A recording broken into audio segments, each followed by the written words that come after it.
I'm Janina Ciezadlo. I've been working with PFAC for a really long time. I was one of the original founders when we began as an association in around 1992. Later in the aughts, I was president and vice president of PFAC. I am flattered and happy to be brought back on this slate with Diana and John, working to revive and reinvigorate what was our original vision for PFAC. When we started PFAC, we did so out of respect for our fellow faculty members. When I came to Columbia, I was amazed by the quality and caliber of the people that I worked with in what was then the liberal education department, and other people who I've met throughout the school. And I've been committed for the entire time that I've been here into working to better our working conditions, to provide a good climate for teaching. I think that climate for teaching now is very bad. I think it's very hard for people to teach against the kind of odds that we face here.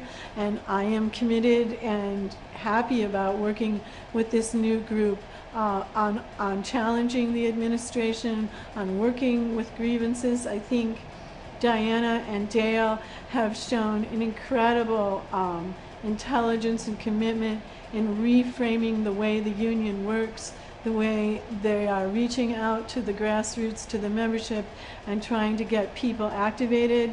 I have a great quote here from Tony Junt, who's a liberal writer. We know what things cost, but we have no idea of what they're worth. I think this is really specific to the faculty. We are not treated the way we should according to the value that we give to the school. We no longer ask of a judicial ruling or a legislative act, and in this case I would say we no longer ask of a contract or of an institution. Is it good? Is it just? Is it fair? Is it right? Will it bring about a better society or a better world? And I think these are the kinds of values that we have wanted to work with the part-time faculty from the beginning. Anyone who teaches at Columbia who has been dedicated first to their field, whether it's the arts, or academics, or so many things that we teach, history, English, photography. First, we have an incredible amount of training in those fields. We may have publications, we may have exhibits, we may have books. We have a dedication to the students. Our dedication, our skills in the classroom have been consistently betrayed by the administration, and I would like to see us challenge them. When I was on the steering committee before, I worked for faculty development. I launched a series of programs to get faculty development money. I'm very interested in part-time faculty union and adjunct or contingent faculty unionism across the U.S. and even in the world, because I see our situation is really being connected to the problem of precarious labor.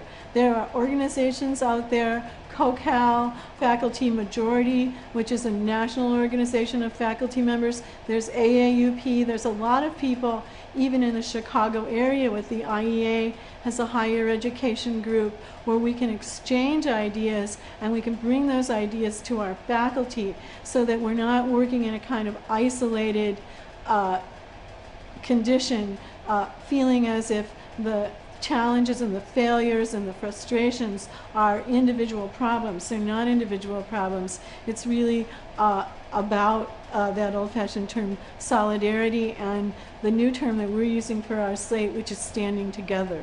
You will be receiving first a nominating form, and we will be nominated, and then you'll be receiving another form from the IEA. Our slate standing together will be there. It will be Diana Valera, Janina Ciezadlo, myself, John Stevenson, and Dale Chapman.